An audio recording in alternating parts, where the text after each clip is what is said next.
Sankirtan Yagya ki jai.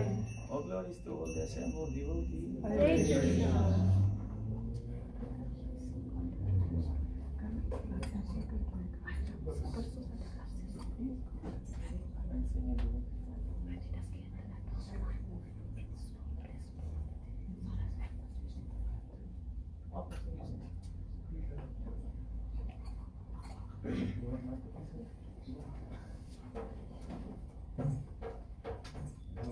Vishnupadaya Krishna Krishnaya Bhutale Srimate Bhaktivedanta Swaminithi Namine Namaste Saraswati Deve Gauravani Pracharine Nirvishesha Shunyavadi Paschatya Deshatarine Jai Sri Krishna Chaitanya Prabhu Nityananda Shri Advaita Gadadhara Srivasadi Gaura Bhaktivinoda Jai Sri Krishna Chaitanya Prabhu Nityananda Shri Advaita Gadadhara Srivasadi Gaura Bhaktivinoda Hare Krishna Hare Krishna Krishna Krishna Hare Hare Rama Hare Rama Rama Rama Hare Hare Hare Krishna Hare Krishna Krishna Krishna Hare Hare Hare Rama Hare Rama Rama Rama Hare Hare Hare Krishna Hare Krishna Krishna Krishna Hare Hare Hare Rama Hare Rama Rama Rama Hare Hare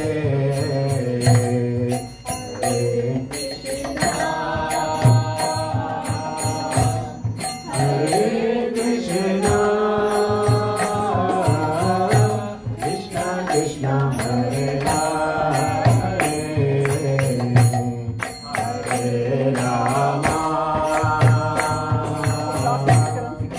Hare Rama Rama Rama Hare Hare Hare Krishna Hare Krishna Krishna Krishna Hare Hare Hare Rama Hare Rama Rama Rama Hare Hare Hare Krishna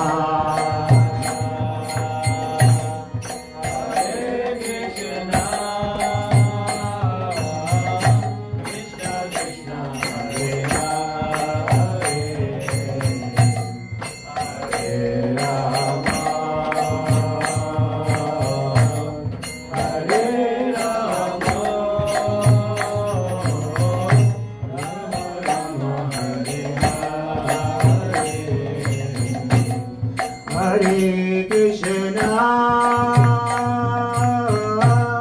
Hare Krishna Krishna Krishna Hare Hare Hare Rama Hare Rama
Krishna, Hare Krishna, Krishna Krishna, Hare Hare, Hare Rama, Hare Rama, Rama Rama, Hare Hare, Hare Krishna, Hare Krishna, Krishna Krishna, Hare Hare, Hare Rama, Hare Rama, Rama Rama, Hare Hare, Hare Krishna, Hare Krishna, Krishna Krishna, Hare Hare, Hare Rama, Hare Rama, Rama Rama, Hare Hare, Hare Krishna, Hare Krishna, Krishna Krishna, Hare Hare, Hare Rama, Hare Rama, Rama Rama, Hare Hare, Hare Krishna, Hare Krishna, Krishna Krishna, Hare Hare, Hare Rama, Hare Rama, Rama Rama, Hare Hare, Krishna Hare Krishna, Krishna Krishna, Hare Hare, Hare Rama, Hare Rama, Rama Rama, Hare Hare, Hare Krishna, Hare Krishna, Krishna Krishna, Hare Hare, Hare Rama, Hare Rama, Rama Rama, Hare Hare, Hare Krishna, Hare Krishna, Krishna Krishna, Hare Hare, Hare Rama, Hare Rama, Rama Rama, Hare Hare, Hare Krishna, Hare Krishna, Krishna Krishna, Hare Hare, Hare Rama, Hare Rama, Rama Rama, Hare Hare,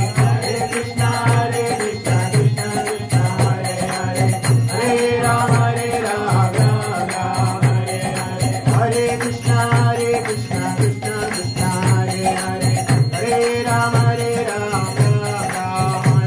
Rama, Hare Rama, Rama Rama, Hare Hare, Hare Krishna, Hare Krishna, Krishna Krishna, Hare Hare, Hare Rama, Hare Rama, Rama Rama, Hare Hare, Hare Krishna, Hare Krishna, Krishna Krishna, Hare Hare, Hare Rama, Hare Rama, Rama Rama, Hare Hare, Hare Krishna, Hare Krishna, Krishna Krishna, Hare Hare, Hare Rama, Hare Rama, Rama Rama, Hare Hare, Hare Krishna, Hare Krishna, Krishna Krishna, Hare Hare, Hare Rama, Hare Rama, Rama Rama, Hare Hare, Hare Krishna, Hare Krishna, Krishna Krishna,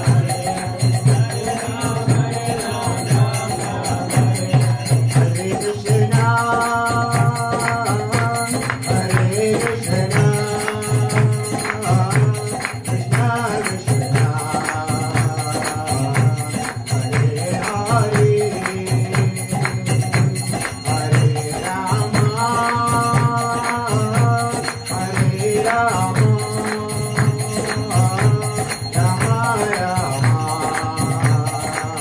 Hare, Hare Rama, Hare Rama, Rama Rama, Hare Hare, Hare Krishna, Hare Krishna, Krishna Krishna, Hare Hare, Hare Rama, Hare Rama,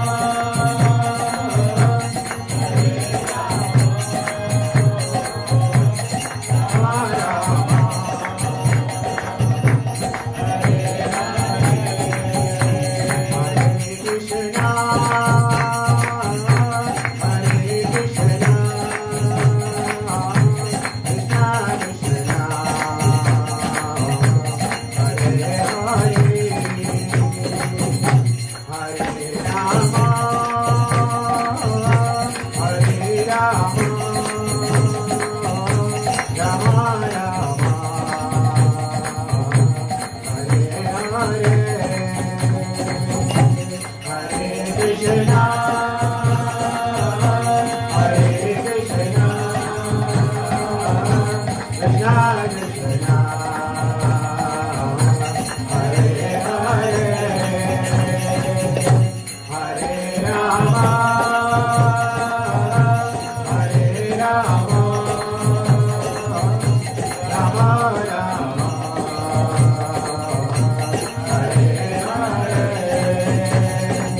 Hare Krishna, everyone.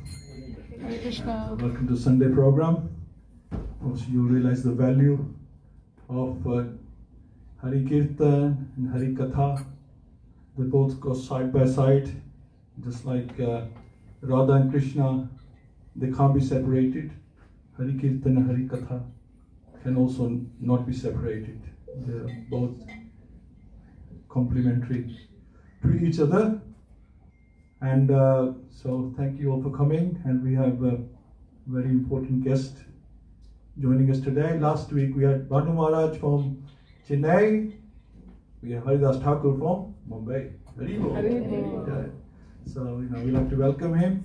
I was just speaking to Prabhuji earlier on, and I said, your name's very interesting. We never had a Haridas Thakur come here before. We always sing his glories, but Prabhuji humbly says that he doesn't know. He has no qualification why his Guru Maharaj, Radhanath Swami, gave him this name, but I'm sure his Guru Maharaj saw something special to have such a special exotic name like that. So wonderful. And Prabhuji, as you know, he has dedicated all his life to Vedic art. He realized that Sri Prabhupada was very appreciative. He's a connoisseur of Vedic art, and that's what the class is about today. And so he has dedicated his life. He's seen that as his prescribed duty to serve and show his spirituality in the form of art. And not, I can at least say for myself, I don't have that quality. So it's nice to meet someone who can dedicate himself and express himself through art. Right? So really looking forward to hearing from Prabhuji. Let's give him 3 Haribos, please. Haribo! Haribo! Haribo!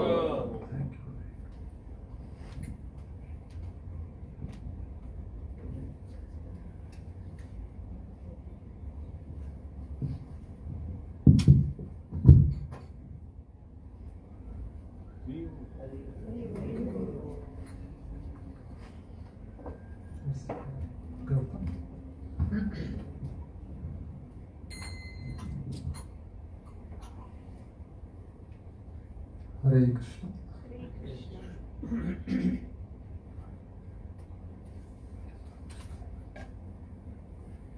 I'm extremely grateful to His Grace Thakur Prabhu and all of you devotees here at Birmingham. I'm really fortunate to be amongst all of you this Sunday afternoon. So we'll sing for a while and then I'll speak something about Srila Prabhupada and Vedic art.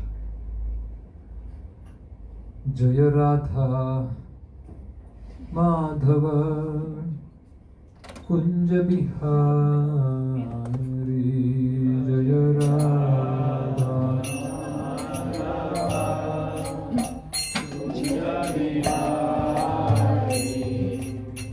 Gopi Jana Vallabha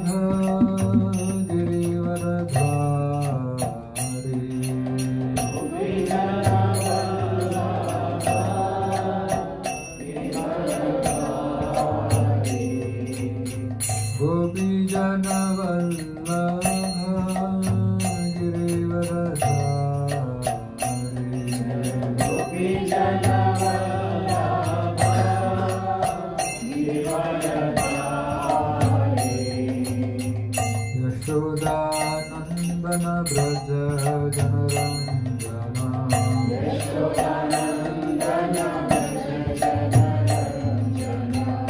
Yamuna Tira Vanachari Yamuna Tira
Paramahamsa Prabhupada Ashtotar Shata Shri Srimad Abhay Charanaravindra Bhakti Vedanta Swami Srila Prabhupada ki ISKCON Brigade Founder Acharya Srila Prabhupada ki Jai Vishnupada Paramahamsa Prabhupada Ashtotar Shata Shri Srimad Bhakti Siddhanta Saraswati Goswami Maharaj Srila Prabhupada ki Ananta Koti Vaishnava Vrinda ki Jai Grantara Srimad Bhagavad Mahapurana ki Jai Nitai Gaur Premanande Samaved Bhakta Vrinda ki Jai Shri Guru Gauranga ki Jai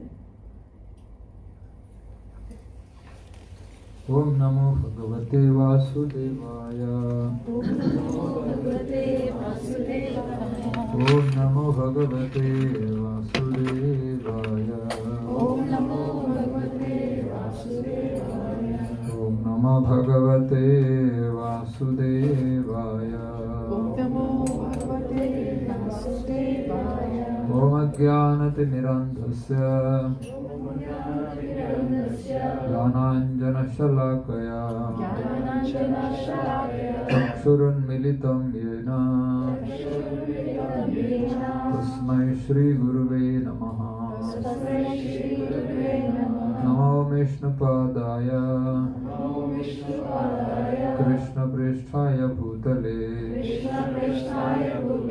Srimate Bhakti Vedanta Swami Niti Namine Namaste Saraswati Deve Gauravani Pracharine Nirvishesha Shunyavadi Paschatya Deshatarine Shri Krishna Chaitanya Prabhu Nityananda Shri Advaita Gadadhar Srivasadi Gaura Bhakta Vrinda Hare Krishna Hare Krishna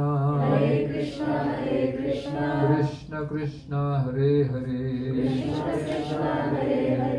Hare Rama Hare Rama Rama Rama Hare Hare Hare Krishna. So I'd like to welcome all of you for this Sunday afternoon Sunday quiz class. So today I thought of speaking about Srila Prabhupada and his great contribution to the humanity. So we know Srila Prabhupada is our founder Acharya of International Society for Krishna Consciousness, and the way he actually presented Krishna consciousness, that is something very special. So let us try to understand how Srila Prabhupada has made Krishna consciousness so very wonderful and interesting. So I'd like to divide the class into 4 sections. So first I'd like to speak about how Srila Prabhupada restored art and culture of India. He restored the art and culture of India, then he revolutionized the outreach, preaching. Then he redirected the Vedic civilization, and then finally he redefined the values of life. So let us discuss all of these one by one. So how he actually restored the Vedic art and culture. Prabhupada lived in the area of Seva Kunj. We all have visited, I think you all have gone there, where Srila Prabhupada lived in that Radha Damodar temple. The most sacred place in the entire universe. That place where Srila Rupa Goswami's Samadhi is still existing. And Seva Kunj is a place where Sri Radha and Krishna have their eternal pastimes. So also there is a Samadhi Mandir of Jiva Goswami, and at the same time his spiritual master Bhakti Thakur, his Pushpa Samadhi is also present there. Such a most sacred and most revered place. And in fact it is known as the hub of the entire universe, that place where Rupa Goswami Samadhi is there. So, and rather the Amodar temple is a temple where all 6 Goswamis came together and discussed how to propagate Krishna consciousness.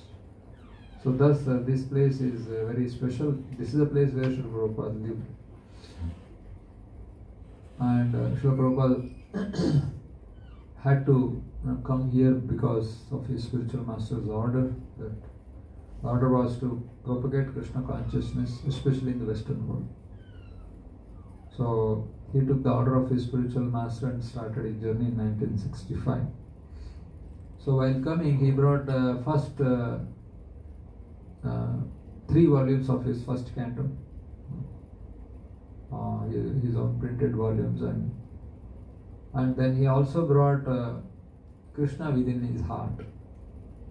Of course, Prabhupada, wherever such pure devotee is there, Krishna is present. So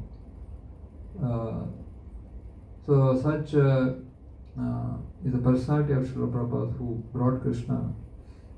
He brought Srimad Bhagavatam. Along with that, he also brought the Krishna. In India, basically the art is decorative art, or we call it as a classical Indian art, where you see Radha and Krishna, and so many of his pastimes depicted in basically miniature style. You understand what a miniature is? A style where these Rajasthani paintings are available. Okay, so that is how Srila Prabhupada saw Krishna. Of course, that is most attractive, no doubt about it, very colorful. And then when he came to this part of the world, especially Europe and America, he saw his disciples. He visited some of his cathedrals and churches where so many beautiful paintings are being hung there, especially the paintings of Jesus Christ and his apostles. And he realized that this art is something very special, because the way the art is taught here in this part of the world is something different.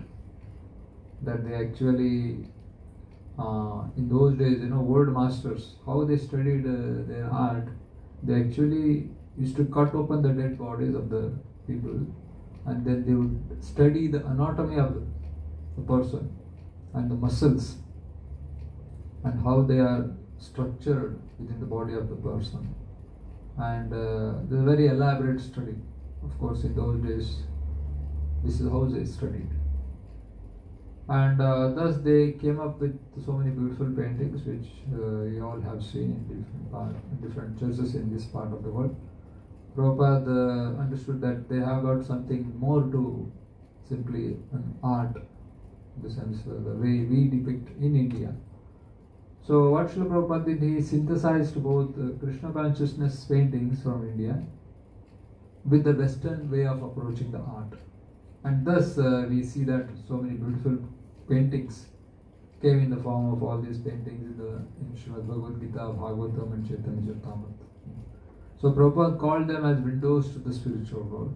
These paintings are to be windows to the spiritual world. That means we can actually peep into these windows and understand what spiritual world is all about, and we can understand that how it looks like. So Prabhupada used to say that just by looking at these pictures, people will buy our books. That's how much he was proud about. And of course, all those great souls, Parikshit Prabhu, Murlidhar Prabhu, Bharadraj Prabhu, and Yadrani Mataji, and Pushkar Prabhu, and so many other disciples of Srila Prabhupada who actually studied art in art schools.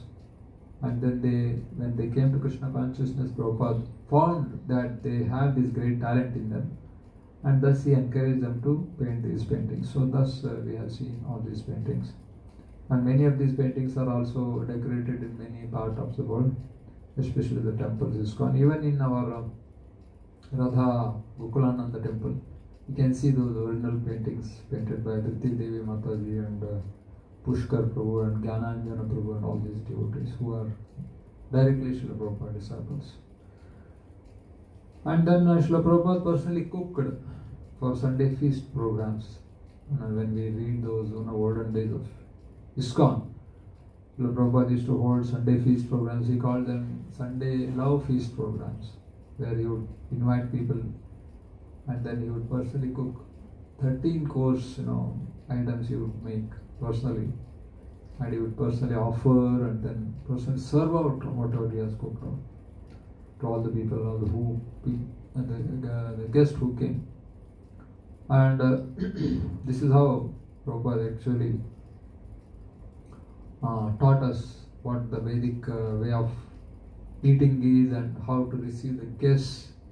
And he would personally receive all the guests whoever came to ISKCON Sunday Feast program, and he would make them comfortable, and then he would give them talk himself. Can you imagine one single person doing all these things, who is aging around 70 plus, coming from India, nobody to support.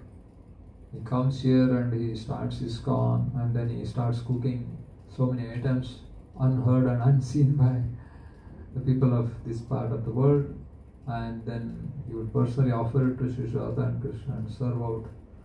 And in those days, those who came for Sunday Feast programs, they were newcomers, they didn't know anything. So they would just eat their prasadam and then leave their plates behind as it is. And Prabhupada used to actually take those plates and personally wash them, and then this is how he managed ISKCON. And one fine day somebody asked, can I help you in this regard? So please, I am waiting for somebody can come and take up this service so that I can do many more other things. It's not that I can only, because Prabhupada had so much of desire to write these books of given by all our acharyas. So thus Prabhupada continued. And some days we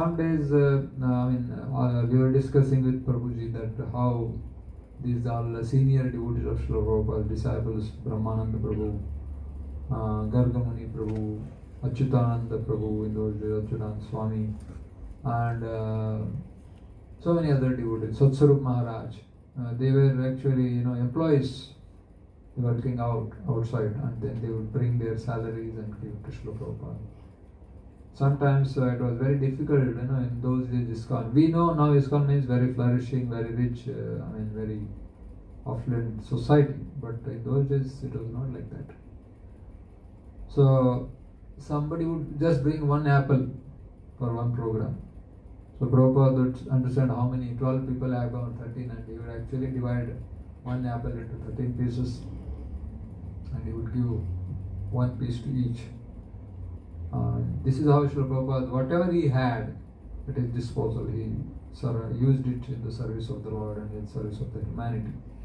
And he taught us how to actually receive the guests, cook for them, serve them, and give them Krishna consciousness. And also Srila Prabhupada, initially when he saw that these Western boys and girls, they were living together, then he understood that why not get married? So he proposed that you better get married, and he also personally conducted marriage ceremonies, which was very revolutionary in those days. Sannyasi coming from India and holding these marriage ceremonies, unheard. But Prabhupada taught us what Vedic art and culture is all about. And then Srila Prabhupada revolutionized the outreach, the preaching, because preaching is the essence. So all our acharyas, all previous acharyas, Madhvacharya, Ramanujacharya, Nimbarkacharya, all these great acharyas, they have given us Sambandha Jnana. Sambandha Jnana means how to approach Krishna. Who am I? Who is Krishna? And how to connect with Krishna. We are not the material body, we are the spirit soul. And Krishna is the Supreme Lord. And how to connect with Him through devotional service. So this is called as Sambandha Jnana. And this Sambandha Jnana has been given by all our acharyas. But what Srila Prabhupada has done is something very special. He has given us Abhideya process. Abhideya is how to engage in devotional service. And so therefore he has established ISKCON society wherein anybody can walk in and then become qualified, then can start worshipping the deities, and then we can speak about Krishna, hold classes, seminars, workshops. So it's not restricted or reserved for only some class of people. In India we see that how the temples are managed and only a certain class of people are allowed to worship the deities. Others are just supposed to be there and take darshan. They cannot even think of entering into the altar area. And what to speak of giving sermons or lectures. It's unheard. But Prabhupada is a very revolutionized acharya. He revolutionized outreach. That anybody who is qualified can actually share Krishna consciousness with others through lectures and seminars and workshops. And also he gave us this process of abhideya, that means we can also worship deities at home. We have established Gauramitayas and Radha Krishna deities at devotees' places. And also he came right here in this part of United Kingdom and he established 2 temples. One is Radha Gokulananda temple at Bhaktivedanta Mandir and Radha Landaneshwara temple. Previously those deities were at Bury Place, I heard. But later on they are now where they are now. So this is how Srila Prabhupada actually revolutionized the outreach program. And then when there is Sambandha and Abhideya, then their Prayojana is waiting for us. Prayojana is to experience the love of God. That is possible only when we actually engage in the devotional service. And then he also taught us how to chant Hare Krishna. This mantra given by Srimad Mahaprabhu, as explained in Kali Santarana Upanishad. Hare Nama, Hare Nama, Hare Nama, Iva Kevala. So Prabhupada, once he was talking to the guests, he told them that, see, just I made Karandhara. Karandhara Prabhu in those days was supposed to be a very great leader and manager. And he said that I taught Karandhara Prabhu how to chant Hare Krishna, Krishna Krishna, Hare Hare, Hare Ram, Ram Ram, Hare Hare. And he started chanting Hare Krishna, thus he has become a great devotee. On top of that, he is a very great manager, leader in ISKCON.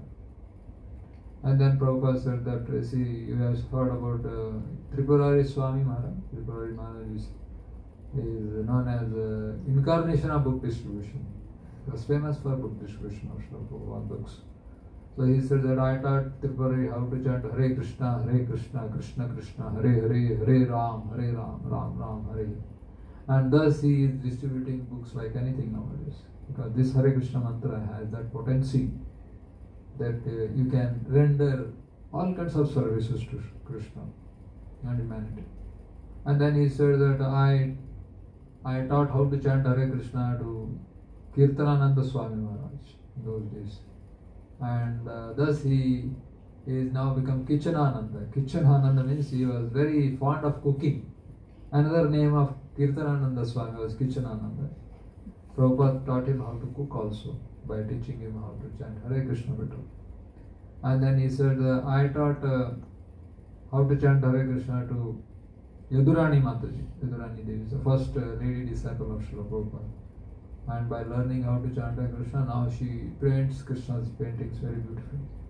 So all this is coming from where? From the holy names of Krishna.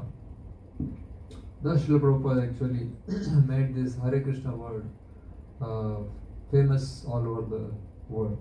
So people know us as Hare Krishnas, isn't it? Hare Krishnas have come. Because we are known for chanting Hare Krishna and speak about Krishna. Thus Srila Prabhupada has revolutionized the Vedic, preaching, outreach. And once it so happened that in Vrindavan, when Srila Prabhupada was there, trying to construct a Krishna Balram temple, that time one of Srila Prabhupada's disciples went to all these 7 temples of Vrindavan, and he especially went to the temple of Radharaman temple. You must have visited that place of Radharaman deity. And he was very fascinated to look at the deities of Gopal Bhatta Goswami, and he was very happy to be there. And then he went to the pujaris and he requested them that please give me blessings so that I can actually worship the deities. You are so fortunate that you can worship the same deities which have been worshipped by Gopal Bhatta Goswami. Then the pujari of the temple, he actually told that, okay, now you are chanting Hare Krishna and reading Bhagavad-Gita. You continue to do this, and in your next life you will be born as a Brajvasi. You will take birth in Vrindavan, and you can take birth in the Goswami families. This Goswami is what we are worshipping the Lord here. You can take birth in our families, and then you can also worship Radharaman. But presently you continue chanting Hare Krishna and everything else. And he was very happy to get these blessings, and he came to Srila Prabhupada saying that today a great miracle has happened. So what happened? Prabhupada says, I went to this temple and then asked for a benediction, and this Goswamis have given me this benediction. What is the benediction? The benediction he explained to Srila Prabhupada that you chant Hare Krishna now, you will take birth next life in Goswami's family, you can worship the deities. Prabhupada told him, you better go and tell that Pujari that if you worship Radharaman deities very nicely in this lifetime, Prabhupada said that you will take birth as a hippie in the Western world. And you will chant Hare Krishna, you will distribute books, and you will make Krishna famous all over the world. And actually, we don't know what happened after that, whether he actually went and told this to that Pujari. But Prabhupada had such a great conviction that preaching Hare Krishna, preaching about Krishna, especially in the western part of the world, is so very dear to him as well as spiritual master, because it was the mission of Lord Chaitanya himself. Because Krishna consciousness or Krishna Bhakti is not limited to only Indians. It is supposed to be practiced by any human being. And human beings are not only living in Bharatvarsha, they are all over the place. So what about them? They are also supposed to become devotees of Krishna. So therefore, Prabhupada actually revolutionized the outreach. Then Srila Prabhupada redirected the Vedic, entire civilization. So Prabhupada used to say that when he came here, so there were so many interviews with so many press people, and he was trying to introduce them the civilization, actual civilization. And many times, they would confront with these interviewers. Then Prabhupada used to say, okay, chant Hare Krishna and also follow 4 relative principles. Then no meat eating. Prabhupada used to tell them. Okay, they somehow or other they wanted to brush it out. They wanted to, that's okay, let us go to them. Prabhupada said, no, first let us discuss about this one. He used to say that what Jesus Christ said. He said, thou shalt not kill, isn't it? Thou shalt not kill. That means you are killing all these animals, innocent animals, sending them to slaughterhouse. What kind of civilization is this, where you, in millions you are, killing them just for the taste buds? How can you call yourself as even civilized people? What is civilization? Prabhupada asked them. Prabhupada explained to them that you are supposed to be very kind to those who are helpless, innocent, these creatures who have nothing, done nothing harming to you. Then how can you harm them? And the repercussions of that. Prabhupada used to explain to them. So thus he slowly but surely introduced what civilization is all about. Then Srila Prabhupada used to say that, okay, you people are very expert in technology. That means you are like blind people, because you do not have the vision to look at. You do not have civilization. You don't know where you are going. So therefore, you should take help of Eastern philosophy. And he said that especially India is famous for the Vedic knowledge. However, they are kind of lame. They just cannot. They are not as technologically advanced as you people are. Although you may be advanced technologically, but you do not have vision. So therefore, you better collaborate with the East. So East is like a lame man, and you people are like blind people. So when both come together, they can reach their destination. isn't it? Blind may not be able to see because he's blind, and lame because he's lame, so he cannot actually walk, but he can direct them. So blind man and lame man together, if they come, then what will happen? They will reach a destination. Similarly, Prabhupada said we should synthesize, we should actually collaborate with the Eastern philosophy and Western technology. Thus we can actually understand the values of life and reach our destination, which is nothing but going back home, back to Godhead. So thus Srila Prabhupada has redirected the civilization. And of course he was at times he would become really heavy with them. And then he would say, okay, you think you are so much civilized, you have these all motor cars and so many other vehicles, but what is the aim of your life? He was very blunt at times. He would say that the dogs are running on 4 legs and you people are running on 4 wheels. What is the difference? If the goal of life is only sense gratification, then the dog is also very expert in it. But only when we understand that we are not these bodies and we are the spirit souls, and when we start serving Krishna, understand who Krishna is, then we can call ourselves as the civilized human beings. Otherwise we are not. Srila Prabhupada used to actually guide them. And then Srila Prabhupada redefined the values of life. Srila Prabhupada, often he would quote this Bhagavad-Gita shloka, Dehinosmin yatha dehe kaumaram yavvanam jara tatha dehantara prapti dhirastatra muhyate. That then means that we are not these material bodies. And we may be living in this material body, but we are not. Because one is Deha, another one is Dehi. Deha is this material body which we see with our naked eyes. But Dehi is somebody who is living within the body. And that is what we are. We are the spirit souls. Kaumaram Yovanam Jara. Kaumara, that initially we are small children, then Yavana, and then Jara. That means we become old and we may die one day. But the body may die, but not the spirit soul. Spirit soul will continue to the next body. So one who understands this philosophy is a real civilized person, Prabhupada used to tell them. So thus he has given us the real values of life. So this human form of life is especially meant for self-realization. Prabhupada used to say that not sense, it is actually meant for self-realization, not for sense gratification.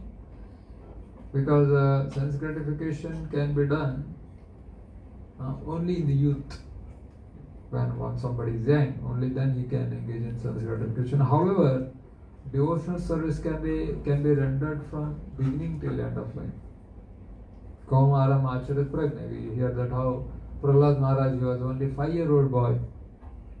He himself was a pure devotee, but he was also trying to preach the glories of Krishna consciousness to his own friends and others. So he was doing preaching. He was a small child. He was rendering that greatest service of preaching right in his childhood. And then we can understand from the example of Srila Prabhupada himself that how he, at the age of 70 plus, he came here with a lot of suffering, having 2 heart attacks on the way. And when he comes, then there is nobody to even receive him.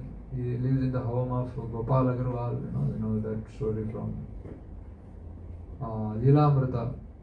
So, although coming from such a land of Vrindavan, pure devotee of the Lord, empowered Acharya, he lives in the place where this Gopal Agarwal, they were still meat eaters in those days.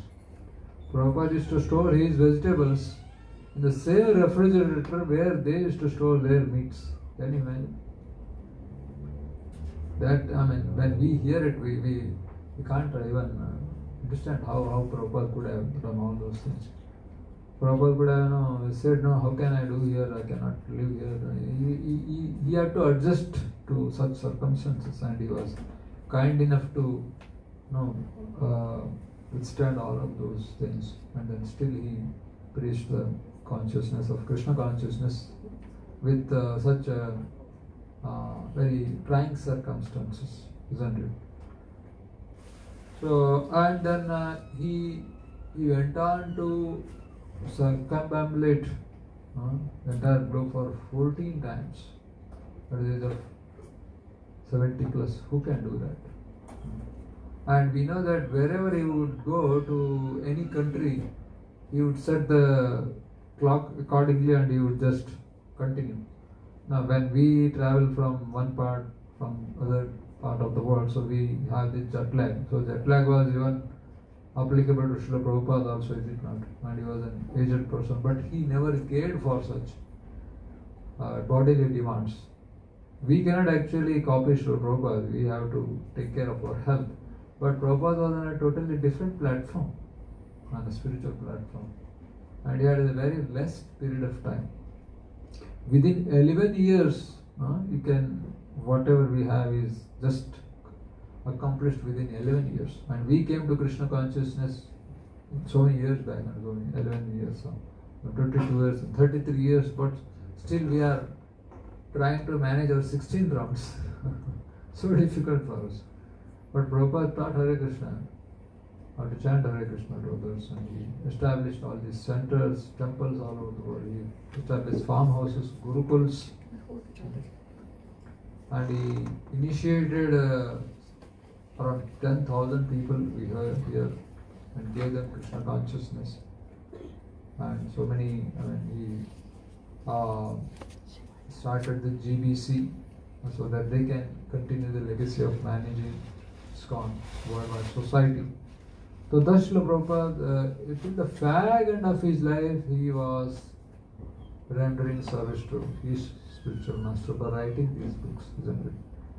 So we hear that story of how Srila Prabhupada was lying on deathbed in that Radha Krishna Balaram temple, Vrindavan. That bed is still there, the place where Srila Prabhupada was lying down. And we see that photograph of Jayadatta Maharaj and others are just holding the dictaphone to his mouth. Prabhupada told that please give me dictaphone. And Prabhupada was dictating. He was actually giving purport to the 10th canto, 14th chapter, Brahma's prayers, isn't it? So who can think of even doing that? And even at the fag end of life, when he is dictating purports to the 10th canto, so everything, whatever he speaks, is very clear and very proper. There is no confusion, there is no bewilderment. We understand how much even a small insect bites, how much pain we feel, and we can easily understand that how much anybody will feel at the time of death with such severe health issues. Prabhupada was so keen, so determined to serve his spiritual master that he was willing to do this most important service of rendering purports to 10th cantos, even at the fag end of life. So therefore Prabhupada, he told us that life is meant for service. So we can render service to Krishna from beginning of our life till the fag end of our life. And that is why we are supposed to serve. And if I can do something from beginning till end of my life, that is the purpose of life, isn't it? That is to serve Krishna, chant Hare Krishna, render some service to Krishna. However, sense gratification is done only during a certain period of time, isn't it? After some years, we understand that we cannot digest, we cannot eat properly, we cannot sleep properly, what to speak of any other things, isn't it?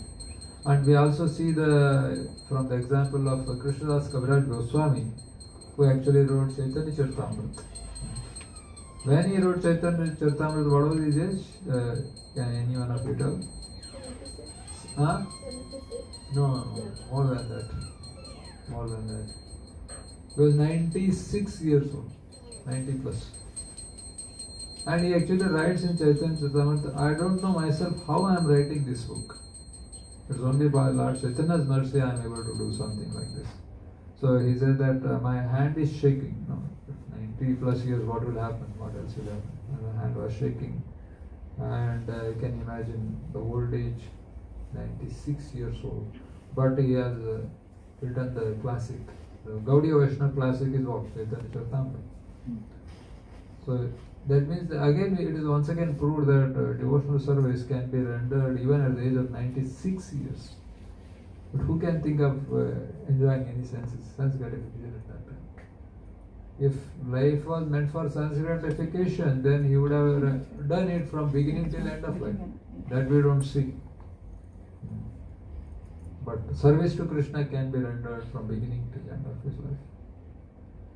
So that is how Srila Prabhupada has redirected, he redefined the values of life. He has redefined the values. What is the value of life? Is to serve Krishna. This is how Srila Prabhupada has redefined the values of life. And also, in the recent years, we hear this great scientist called as Michael Norton from Harvard Emeritus. So he actually conducted this research. What he did was he went to different parts of the world, and he took certain people, a group of people, and divided them into two. He gave his money to spend to group number A, let us say first group. He gave some amount of money to spend on themselves, whatever you are doing. So you just spend this money, however you spend. And he gave the same amount of money to another group of people in the same country, and he told them, you also spend this money, but you have to spend it on others.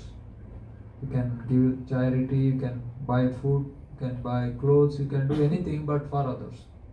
Money is mine, you spend it. So they took and they spent money on others, and the first group spent money on themselves. And he conducted this research in North America, South America, Asia, Europe, Africa, and Australia, all over the places. And then later on he went and consulted them, the first group of the people, those who spent money on themselves.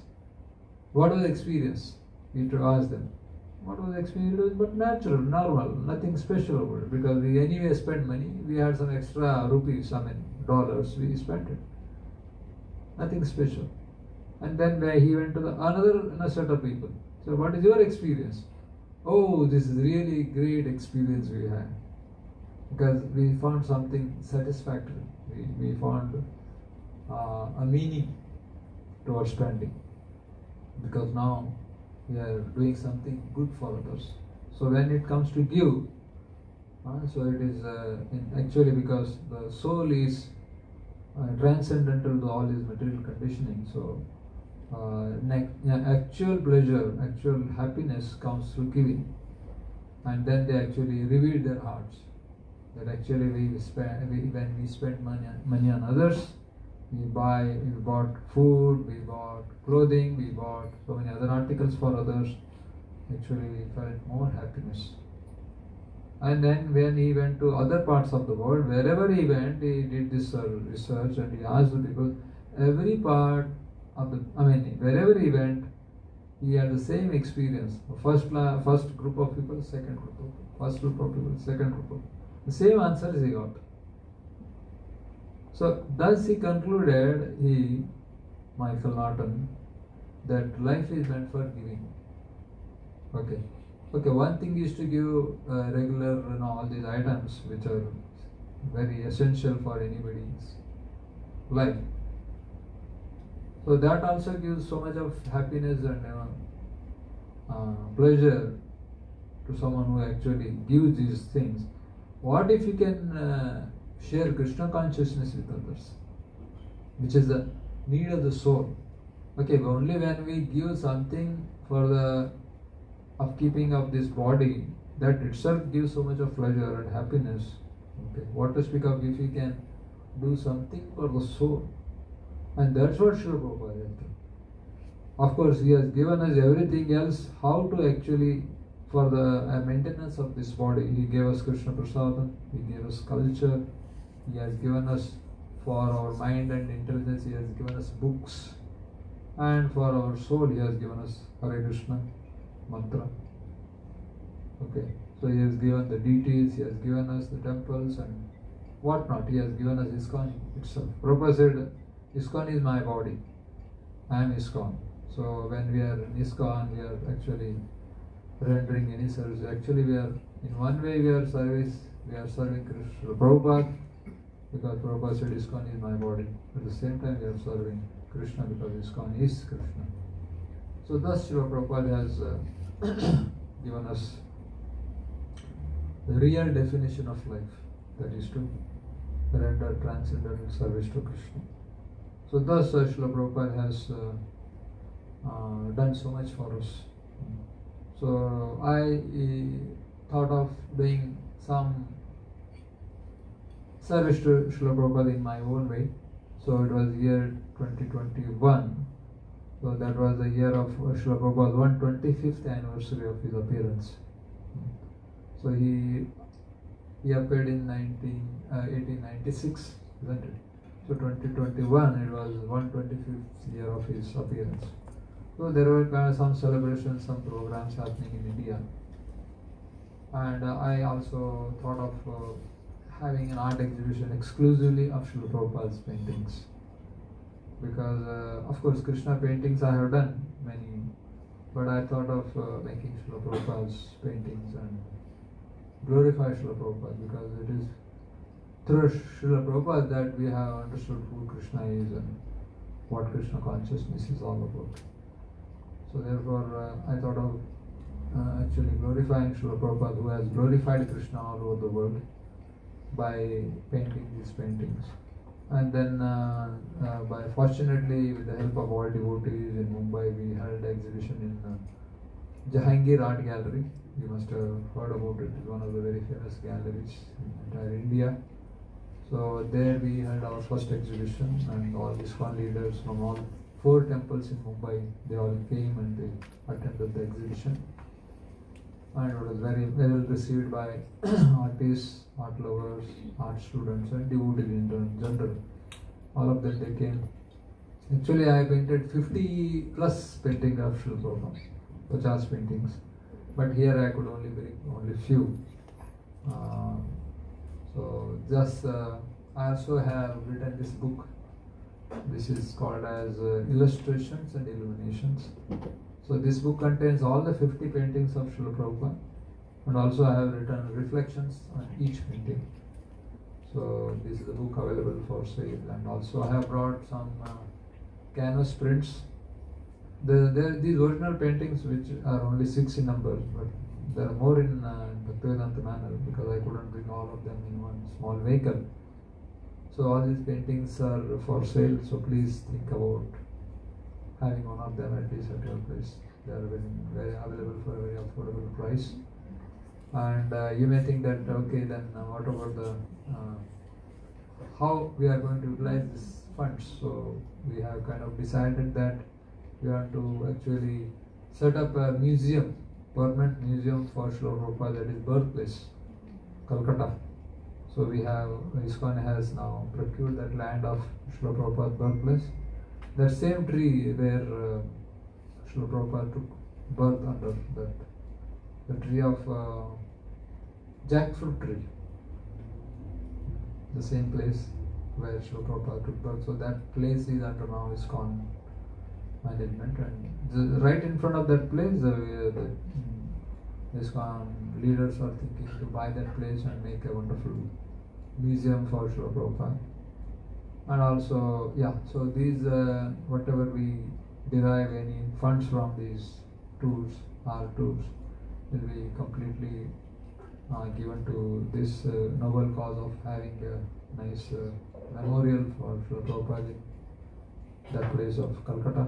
And also, if possible, we can also have art academy, where in actually can think of actually bringing all people from all over the world, and then we can actually try to teach them the Vedic way of art and how we can actually do paintings. It could be crafts, and it could be painting, and it could be any other musical instruments and singing. All this is comes under the field of art. So this is the noble cause of having these art tools all over the place here. So I'd like to thank each and every one of you for having heard whatever I had to share with you. And I am especially grateful to His Grace Thakur Prabhu and other devotees who have arranged this program here at this place of Birmingham. Going for the first time, I wanted to be there and sitting and hearing, but I'm sitting hearing and speaking something whatever I knew. So I'd like to thank one of you, each one of you for everything. So please come there and have these beautiful paintings, look at them, and also we have these prints. Prints are canvas prints. They are basically the print of the original paintings. So as I said, the 50 plus paintings are there. Most of the paintings we have brought those prints. So they are also smaller inside and much cheaper compared to the original paintings. So the prints are there, the book is there, and also the original paintings are there. So please help us to build Srila Prabhupada Museum in Calcutta and other places. Thank you very much. Hare Krishna, Krishna Krishna, Hare Hare, Hare Rama, Rama Rama, Hare Krishna. So if anybody has any question or any comment, so please feel free to ask. So thank you so much for giving us a very informative, very important message in the service of Srila Prabhupada. And I can see that you have serving Srila Prabhupada with your heart, and he is very close to you. So at least for now, I will ask you something. Please pray for us that we are short of a temple right now.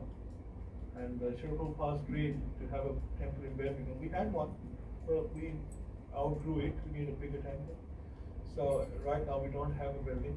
So please pray and request Prabhupada so the temple can manifest. So when you hear next time, we have a big building of our own. Sure. And maybe you can have, we can set up something here as well. Right? But really appreciate your time today coming here. One question I want to ask is, you mentioned the chanting. There's a correlation between your chanting and the service. So the service might manifest, something that you may grow into. So, is it the quality of service means the quality of your service? Is there that relationship there? Quality of service is connected to the quality of your chanting. Yeah.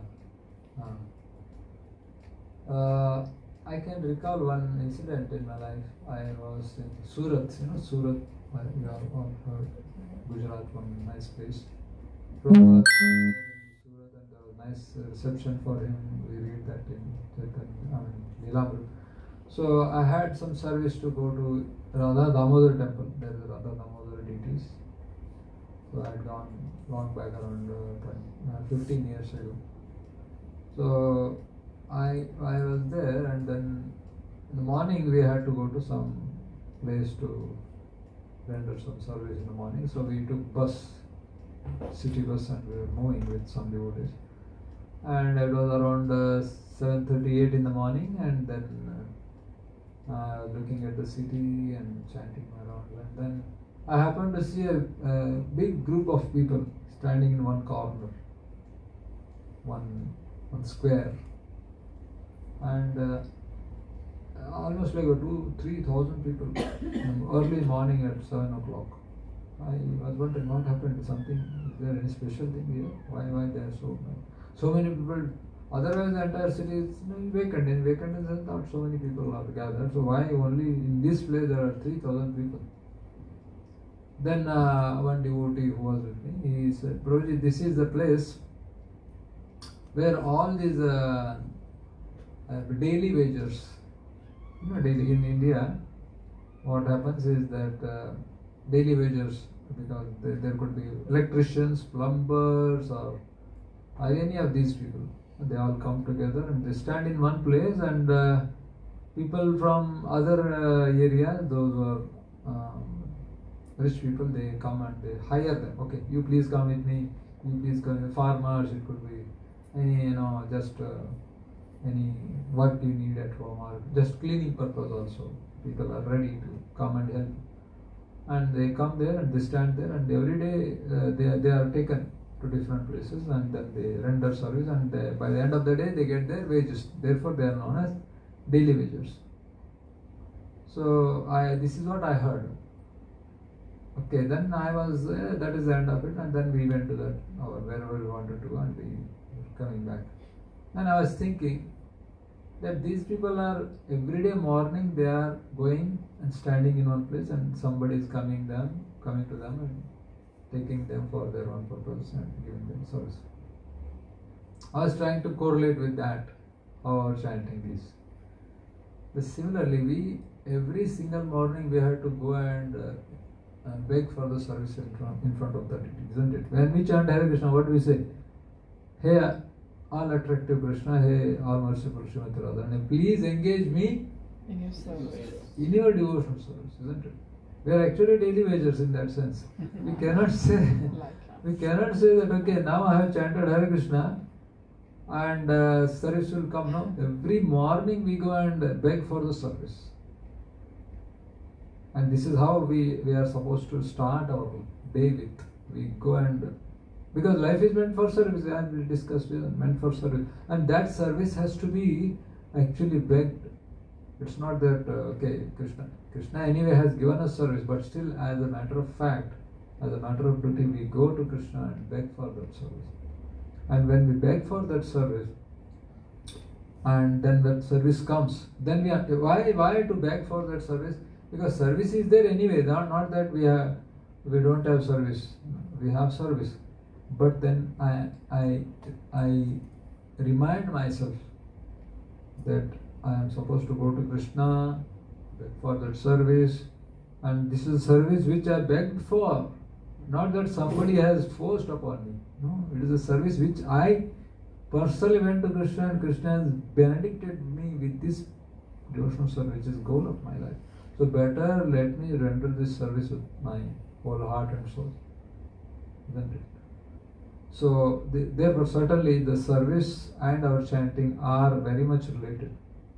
Because if I don't beg for service, and if service still comes, no, I may do it 1, 2, 3, 4 days, but again and again if it is coming, then I really wonder, did I ask for this service or what? Why he has to tell me so many times? Isn't it? So therefore service, of course, the quality of our chanting is seen in our quality of our work. How I render service is very much dependent on how I chant my rounds. That is for sure, no doubt about it. Because chanting is, of course, you all know better. I'm nobody to actually tell you all of these things. You're already practicing it. At the same time, that service is something which is most desirable. It is not something that I have to complete. No, it is my life and soul. Let me render this service. Otherwise, we are rendering service to our own selves, our own senses, our own bodies, our own so-called humanity, family members. But what about serving the Supreme Lord, which is the goal of my life? So when I render service to Krishna, then actually I am rendering service to every one of my neighbors, every one of my family members. Because when I separate Krishna from my other human beings, so neither I am serving my human being, my friends or relatives, nor I am serving the Lord. But when I understand that, okay, Krishna is the Supreme Lord, we are all his parts and parcels. Okay, when I start serving Krishna, then that service will be naturally be present even for the fellow beings of Krishna, and Krishna's servants, Krishna's family, Krishna's children. So certainly our chanting will reflect in our service. So therefore, when we chant Hare Krishna with the understanding that I am begging for service, so then actually that chanting also will become something interesting. Otherwise, it is monotonous. okay, let me complete my 16 rounds because I have to complete. Why that happens? Because there is no understanding. Okay, why I am supposed to chant? I am supposed to chant because I am supposed to beg service. Why I am supposed? Because Jiva Swarupa Krishna Nitya. That is my constitutional position. That is my identity. I am Krishna's servant. So just like these people, they would every day go and beg for the day service, and they would get it, and they would go and earn their livelihood and then come back and then maintain them. So similarly, we have to beg for service. We get it, and we render it, and then we become spiritually and physically happy. This is my understanding. Thank you very much, sir. My dilemma is sometimes service may become too much for someone. They might have too much service. The health might not allow. The time might not allow. Time, place, circumstance might not allow. So where are they? Are they going wrong somewhere, or how should they feel guilty by refusing because they have too much service? What should they do? Yeah. So I recall this incident. I think happened here in London itself. England. Prabhupada was with Dhananjaya Prabhu. Dhananjaya Prabhu is that person who actually brought Srila Prabhupada to this Bhakti-Vedanta manner along with George Harrison, I think. I was hearing from Neil Madhav Prabhu other day. He was saying that we were talking and then Prabhupada came in helicopter along with George Harrison and it landed there and Prabhupada actually came inside and he liked this place and all of that. He was telling the story. So in one of the meetings with Dhananjaya Prabhu and Srila Prabhupada, Prabhupada actually told Dhananjaya Prabhu and other devotees that there are 3 yes formula. First he said swasthya. Swasthya is health. Then he said sadhana. Sadhana is chanting Hare Krishna. And then his third yes is meant for seva. Seva comes at the end. First is swasthya. Only if I am healthy, then I can actually do proper sadhana. Sadhana is chanting Hare Krishna, isn't it? If I am unwell, then my chanting will get affected. So therefore keeping health is very essential for all of us devotees because only a healthy person can actually render service. We are here because we are fit and we are healthy, otherwise we would be taking rest at home, isn't it? So actually we even when I heard this example of Srila Prabhupada, I was really wondering, wow, what a nice how Prabhupada has put it. So we give a lot of importance to seva. My entire lecture is based on that only, seva, sadhana.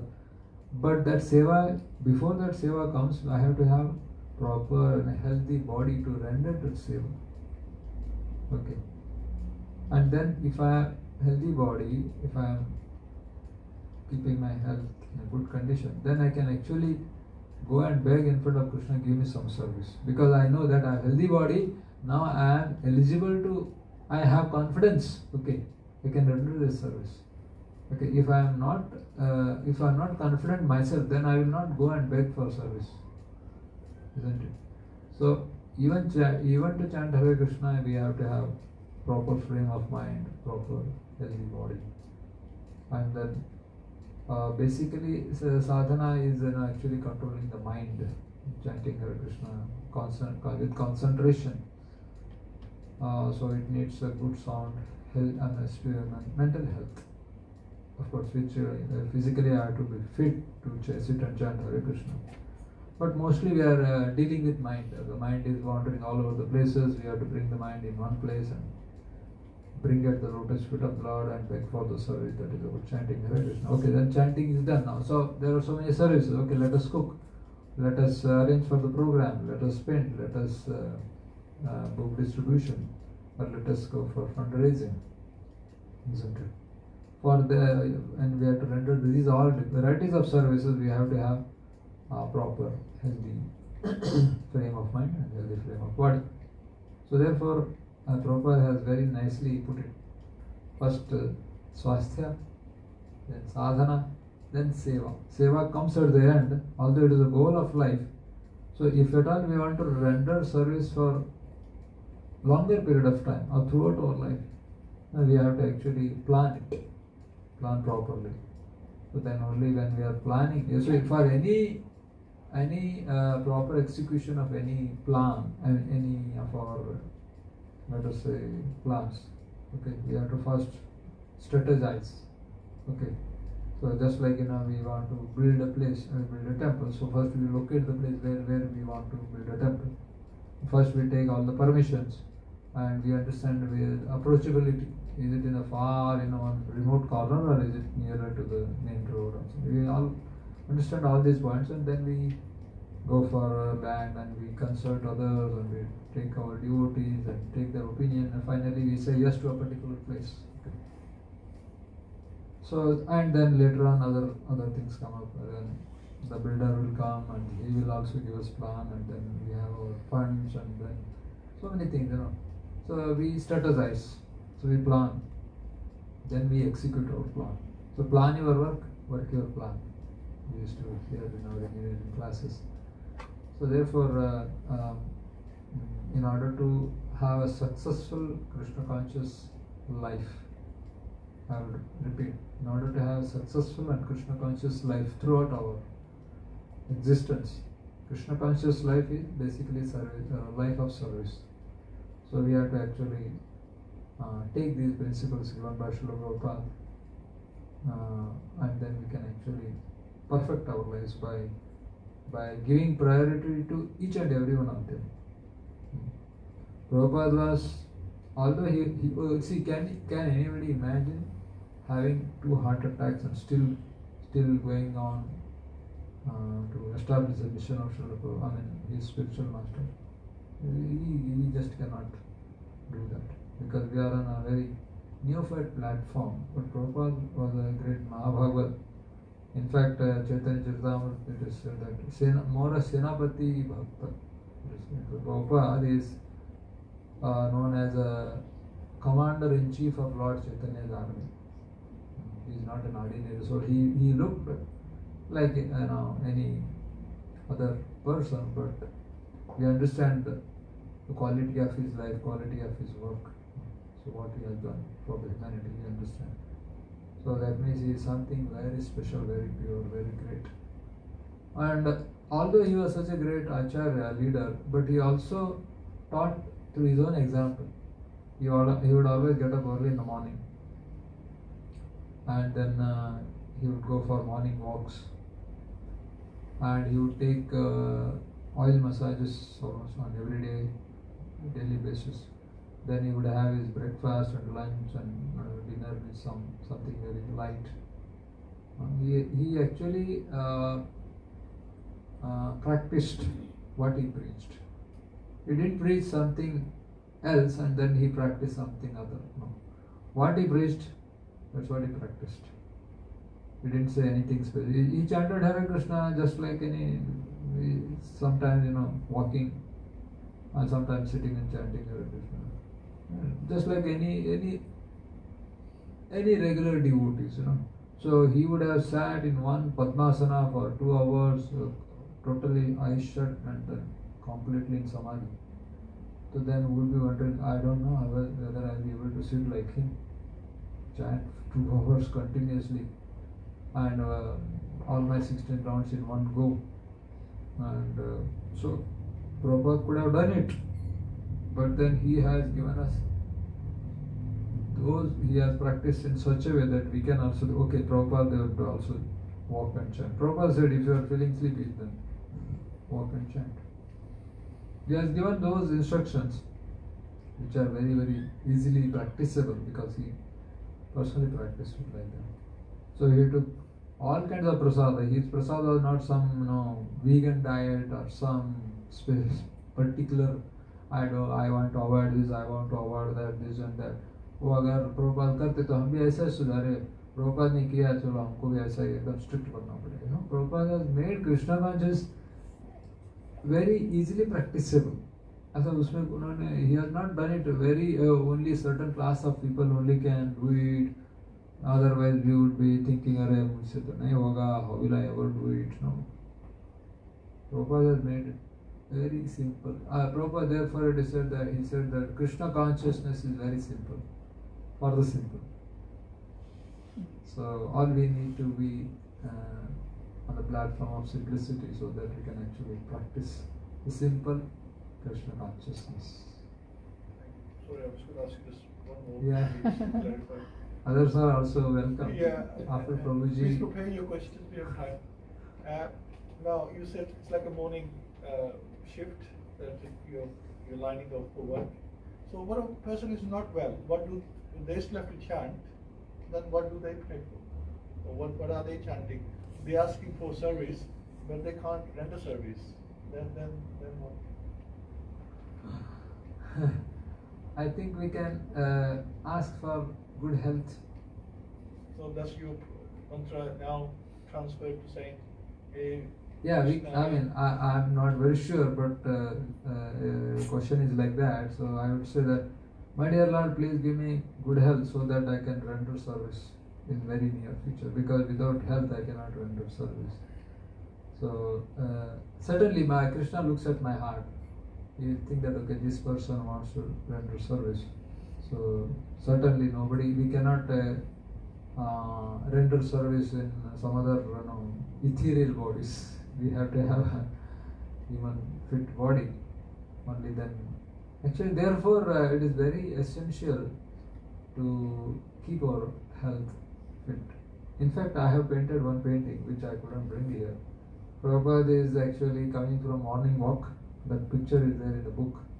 He's saying that motto of life is to render service. So keep your health nicely so that you can render service to Krishna. In the sense that certainly we have to have good healthy frame of body and mind so that you can actually render service.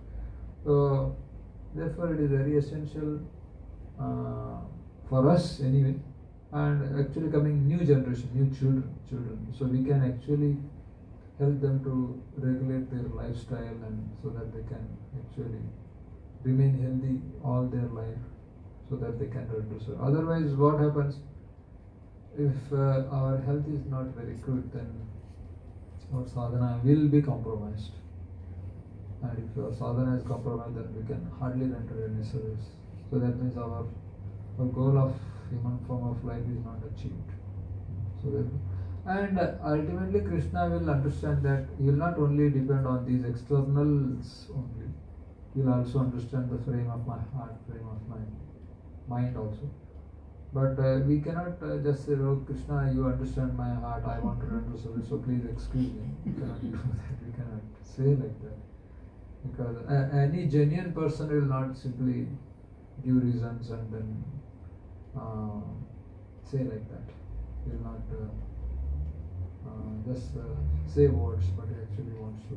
Because we look at the life of Srila Prabhupada and all these acharyas, they have done their best, even at their till the fag end of life, with all their health issues. Because they can do all of that with so much of troubles, because they are on a totally different platform. They are on a higher spiritual platform. We know the Jayananda Prabhu, how much he was dear to Srila Prabhupada, although he was highly qualified mechanical engineer from Ohio State University. But he was happy rendering service, collecting all the dustbins and putting it. We read this from the biography. And how much he was keen to serve the mission of Srila Prabhupada with so much of health issues and this and that. So they are on a totally different platform. So we also want to come to that platform one day, that we become indifferent to all these mortal frames. But that is something which can be bestowed upon us. We cannot just simply think of doing it. So if we can do it, that's what we want to do. Ultimately, we should actually forget these bodies all about. We are not these bodies. We are the spirit souls. As long as we think that we are the body, we are stuck up still in this material world only. So we have to actually overcome this. But it happens in proportion to our spiritual advancement. It cannot be I believe it cannot be artificially practiced, but it all depends on how much you are spiritually advanced. Accordingly, we will be giving less importance to our material bodies. So that is equally applicable. Yes, please. You look too young to have been around when Prabhupada was here.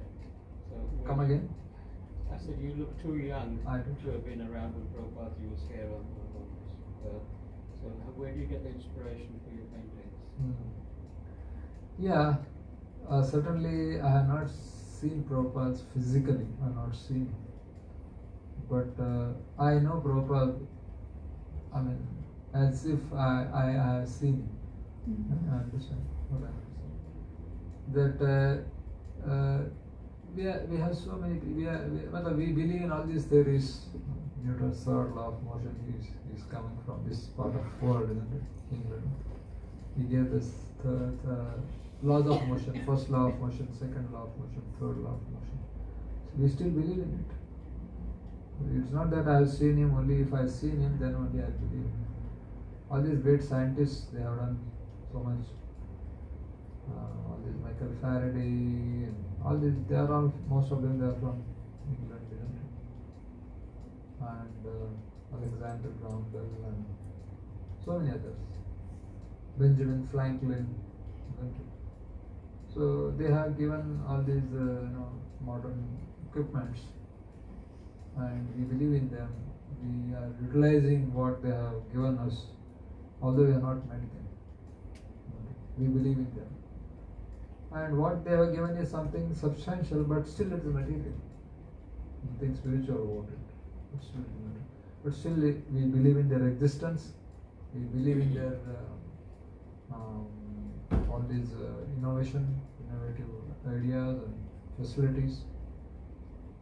So if I can believe in a person whom I have not met, just because he has done something good to humanity, why can't I believe in Prabhupada, even if I have not seen him physically? I believe you can see him because from the way you've recounted his pastimes, it looks like you were there when those were happening. I was there, but I was too small in those days. But anyways, yeah, I actually I want to meet Prabhupada. Why not? Why not? If Prabhupada is merciful, then we can also. I mean, we have heard from devotees that Prabhupada coming into their dreams and actually telling people. So Gauranga Prabhu tells this one story that one person was only reading his translations. Somebody gave him Bhagavad-Gita, and then he was reluctantly took that Bhagavad-Gita. Then okay, let me read it. He was not into reading all the purports, just reading translation, only translation. And one fine night, Srila Prabhupada comes in his dream. You can also read my purports, by the way. Prabhupada told. So that means what? If necessary, Prabhupada will appear. I think we should demand for it. If it is there, if we let him, if he wants, he can come to me anytime, in person or in dream. He can instruct me. If he's not coming to me, that means I don't deserve or I don't need all of that. So that is one of understanding. So also we have seen devotees who are leaving their bodies. Okay? So many Prabhupada's senior disciples, I mean some of them who rendered unbelievable service to Prabhupada with all great risks, and at the fag end of their life, we have heard the story that they are lying on their deathbed, and then they are surrounded by this. Here comes Prabhupada, here comes Prabhupada, and then they leave their bodies.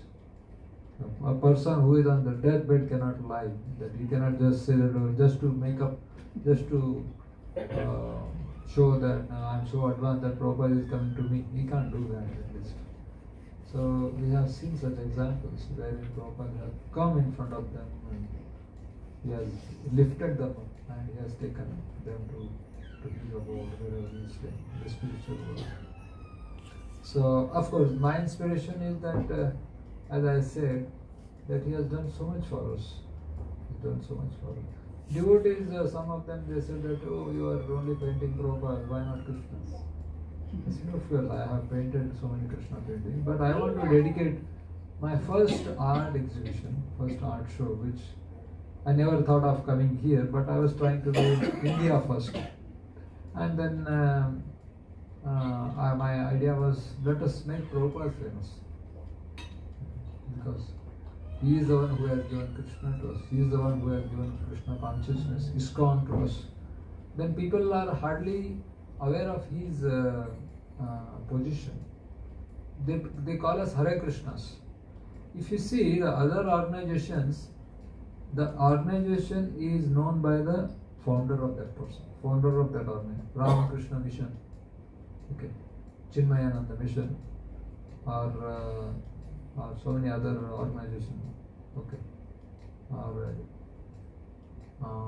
But that means the thing is that founder or one who started the mission is seen. But Srila Prabhupada, what he has done, that he is in the background and he has put Krishna in the forefront. That is what a pure devotee will always do. He has done the exact same job what he is supposed to do. That means he never came in front of everybody. I am the. So you could have said Prabhupada mission. हमने Prabhupada mission तो नहीं बोलते ना इसको. और मठा Prabhupada मठा. Gaudiya Math. Gaudiya means Gauda Vaishnavas which are coming from Gauda Desh. Gauda Desh, Bengal. Bengal means again Lord Chaitanya. Gaudiya Math. Bhakti Thakur also never kept his name for the mission. Although it was in same era the Ramakrishna mission was very famous. So in fact there are so many examples. Prabhupada was in what is that place? North India it happens every 4 years. Kumbh Mela, yeah, Kumbh Mela.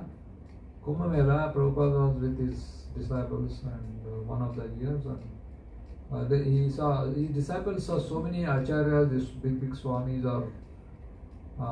they are sitting on big elephants and they are going for Shahi Snan, that first bath they want to take in that Triveni. They were telling Prabhupada, we will also bring a big elephant and you will sit on the elephant, we will take you to Shahi Snan.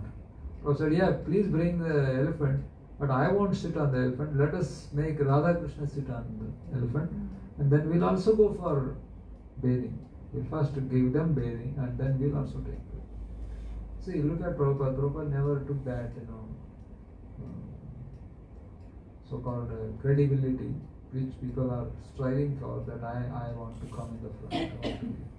So, therefore, we have to actually introduce, when people come to ISKCON, we introduce Prabhupada to ISKCON, because people know ISKCON to be a Hare Krishna, Krishna people, Krishna Murti, but who has done it?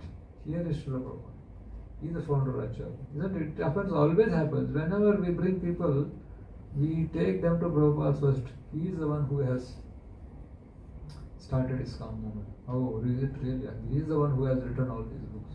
He is the one who has done so much for humanity. We actually have to introduce Prabhupada. So here is the best way of introducing Prabhupada to the entire world. Of course, we all know in one sense, but still we can go deeper, bit more to understand the contribution and the gift of Srila Prabhupada, who has given us this Krishna consciousness. So therefore my inspiration is to glorify Prabhupada, who has done so much for us. And when we glorify pure devotee, Krishna becomes happy. And when we glorify Krishna, then pure devotee becomes happy, isn't it? It's like together. So by painting these Prabhupada paintings, I think I am pleasing Krishna because I am glorifying his pure devotee. Thank you. Prabhu, Yeah. can I have the audacity to ask you how many hours of work goes behind each painting? Because it seems to me like I have dabbled sometimes back in my life, so I can just imagine like sitting for hours and days and months. Yes, It's really true. really intricate. What I did, Mataji, that I took these photographs of BBT, Bhakti Trust have given so many photographs, and I took those photographs and painted them in an artistic style. So these are the paintings, and depending on the size of the painting, so the time varies. The smaller ones took me around 10 days, 12 days, like that. And then the bigger paintings, there are much bigger paintings which I could not bring here, but 15 days, 3 weeks, like that. So I spent time, let us say 4, 5, 6 hours a day, and then I could complete it in 10 days, 15 days, 3 weeks, like that. Because this is oil paint. Oil paint is media which can sustain for a long period of times, more than 100 years. So all these big churches and where you see all these big paintings of Jesus Christ and painted by these old masters are same medium, oil paintings, oil on canvas. So it sustains for a long period of time. Also, the effect what you get through oil painting is not possible with Any other media like water based and other acrylics. They are quickly, you can quickly come up with a painting. So oil paintings will take long time to even paint them, and therefore they will last long. So also to paint them it will take extra time than compared to the acrylic painting or water painting, like that. Prabhu, also each individual painting describes a characteristic of Prabhupada. I definitely like the third from the right. Yeah. It has that charm on his face, that confidence and all different like positive mood of himself. So wonderfully designed. Thank you. Plus, Prabhu has put nice quotations from Bhagavatam. I just read and really impressive. Really impressive. I tried doing it because every expression of Srila Prabhupada has something to say. So, in some paintings he is very grave. So accordingly, I have also written very grave statements which are at times very essential for us to go deeper in Krishna consciousness. Some are is very smiling, some in other painting there are laughing, which I could not bring. And it's actually with his spiritual master's photograph, that is Radha Damodar temple. So he is actually meditating on his spiritual master's order and how to advance in spiritual life. So something connected with the mood of the painting, and also accordingly, whenever I used to read my readings, I always noted down some underlined some of Prabhupada's very essential, important statements. Then I painted first, and then I had a list of all of them. Then I was trying to understand which will fit where, and thus some or other by Krishna's mercy, I could do this.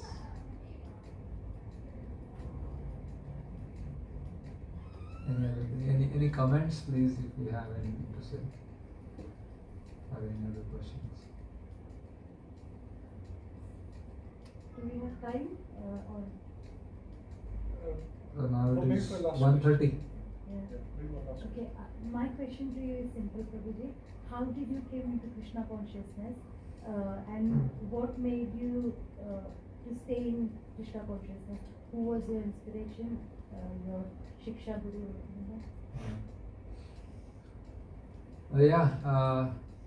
My body is in Krishna consciousness. My mind is still wandering everywhere. But I came into Krishna consciousness in the year 1994. First I met devotees in Pune. I was working for a job, and that is the time when I met ISKCON devotees in Pune first time. And there used to be a temple. There is a temple, Krishna temple, from Gurayarappan, South Indian temple is there. So I used to regularly go. And one fine day, there was the day of Thursday, I still remember. I went and I heard Kirtan of devotee chanting Hare Krishna. There was second Kirtan, first Kirtan and second Kirtan. At the end, there is after the lecture, there was Kirtan. I went there, I heard Hare Krishna being chanted. I went inside and took part in the Kirtan. And devotees caught hold of me. I am still in their grip. So they gave me nice prasadam and they gave me a lot of time and so many questions, and I had so many questions to ask. They answered all my questions, and then he invited me to come to temple, ISKCON temple in Pune. I went there and attended Sunday programs there. And because I used to paint even in those days, immediately they gave me painting services, writing some here and there and this and that. And I also painted for ISKCON Pune. And then it was 95, first I met with my spiritual master Haridas Swami, because we used to come from Mumbai, and in Pune there is one big bungalow. All Mumbai devotees used to come and be there for 3 days and 4 nights. Pune Yatra, Pune. So there they used to come from Mumbai, and because I was staying in those days in Pune, so somebody invited me to come there and hear. So first I met all these devotees, Mumbai devotees, and also His Holiness Radhanath Maharaj, and that was the year 1995. Then by that time I already was very much interested in hearing and rendering service and my painting service also. So in those days devotees also encouraged me to do some paintings for ISKCON Pune. I did, and also I gifted at least 2-3 paintings to His Holiness Radhanath Swami Maharaj, and then he also recognized me. And then I kind of thought of deciding to move into the Brahmacharya Ashram at ISKCON Chowpatty, which I did in 1998 after taking my first initiation in the May 1998.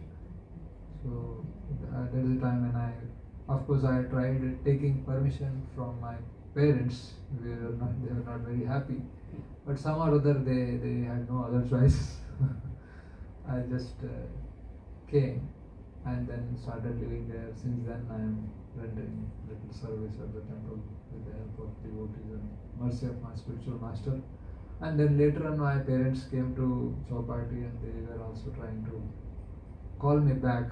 Okay, now you are happy, so you came here, you took training, so you please come back and you continue at home. I was kind of a little adamant. So I said, no, let me continue like this. So then they said they had no choice, and they said, okay, because my younger brother is there. Whatever I could do to my parents before joining, I helped them. And then I told my brother, he was also not very happy, but now they are all happy, because my father took initiation, and my mother now chanting 16 rounds, my sisters, both of them, they are also 16 rounders, my brother, everybody is devotee at home now. And I gave Gaurmita deities to my brother as a gift when he got married.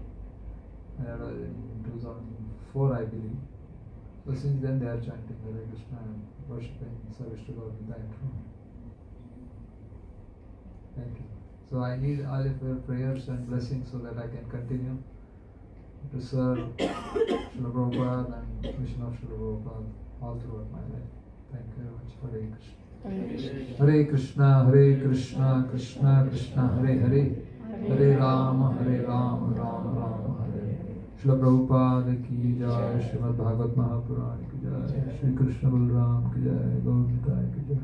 Thai Gaur Premanand. Please pray Haridas Thakur Prabhu. Hare Krishna.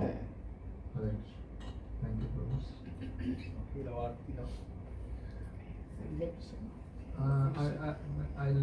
I'll do Arati. Yeah.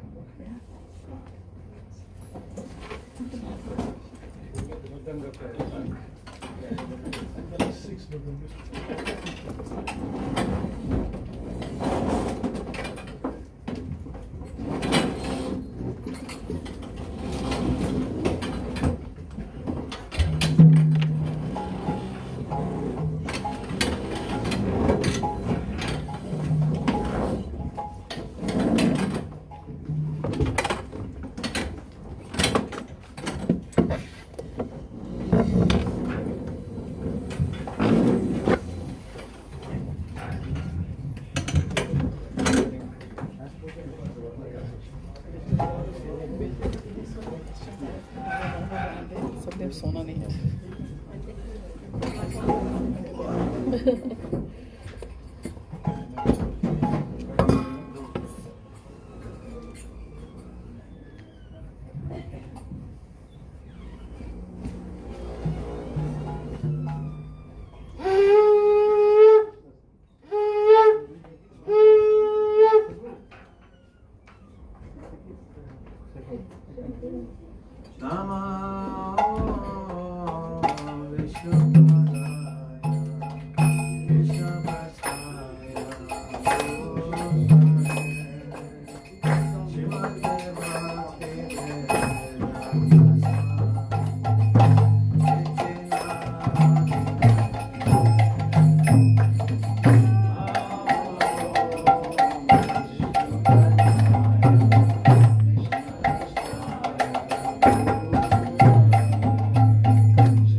Krishna